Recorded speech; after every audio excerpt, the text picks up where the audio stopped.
Ang init mga kalakay. Gandang araw po sa ating lahat. Nandito tayo sa bayan at titignan natin yung ipinapagawa nating pwesto. Bagong branch natin mga kalakay, kaya lang hindi pa tapos. Bibigay po muna itong karagdagang pinta at sila ay nagpipinta at naglalagay ng tiles, yan, etc. Yan, sana matapos na rin.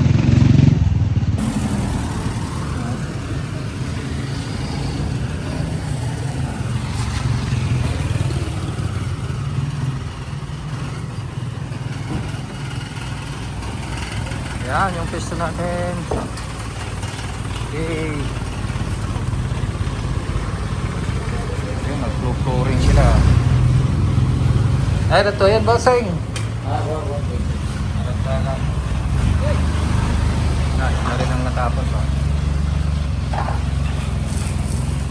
Natapos. Mamasa sila.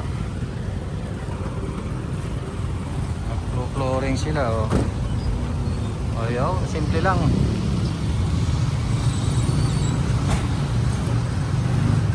Simple lang, oh.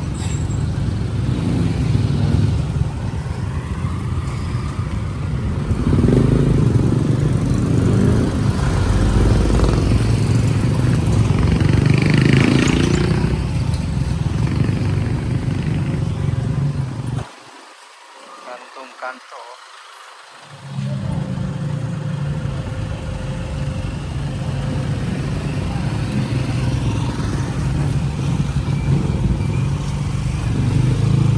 Natin ng tiles, may lababo,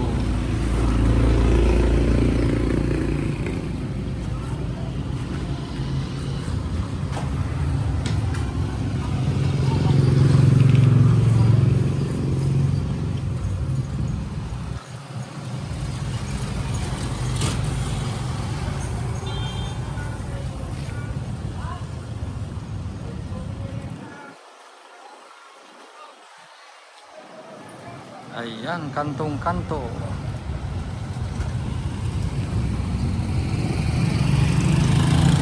Yung bagong piso natin, nakita na ninyo, mga 3 weeks na nilang ginagawa yan eh. Hindi kasi dire-diretso yung paggawa, kaya natagalan. Pero hopefully ay matatapos na ngayon, mga 2 araw na lang siguro. At kasalukuyang nilalakad ko na yung permit natin dyan. Kailangan tayong mag-permit kasi para maging legal yung ating negosyo. Alam nyo, maraming lalakarin dyan eh. Una sa lahat, kapag nagninegosyo tayo ng ganyan, gusto nating maging legal, kailangan kumuha tayo ng mga permit. Una sa lahat ay yung barangay business clearance. Kukunin mo sa barangay, papahintulot na magtayo ka ng business mo sa loob ng barangay. Ayan, nakakakukuha ng DTI. Actually mas mauna yung DTI eh.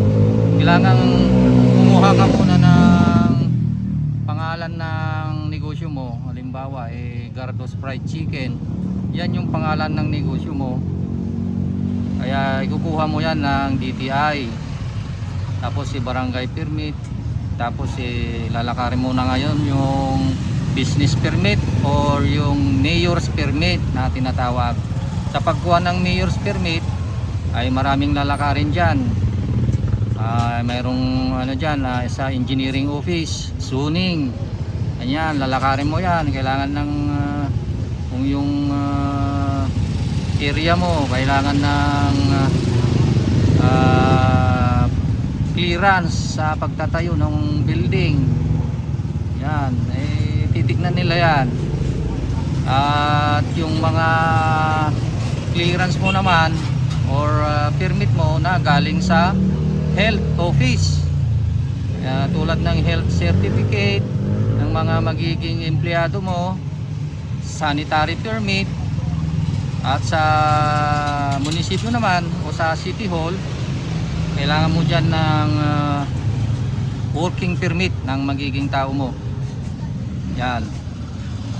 Siyempre yung mga kukunin dyan sa business permit, marami pa silang marami ka pang ipapasang mga requirements sa mayor's permit, mga kalakay. Dadaan ka dyan sa mga paglakad niyan. Basta ang kukunin mo mayor's permit, yung mga kalakay. So yan po yung ating update ng ating negosyo. May bago tayong pwesto dito sa bayan na ito. Ayan, nakita nyo naman, simple-simple lang, pero sana maging okay. Ang negosyo naman kasi subok-subok lang, baka sakali na mag-click, mag-success yung negosyo nating ipapatayo. Ayan, sana nga mga kalakay. Okay, hanggang dyan yung update natin. Maraming salamat po sa ating lahat.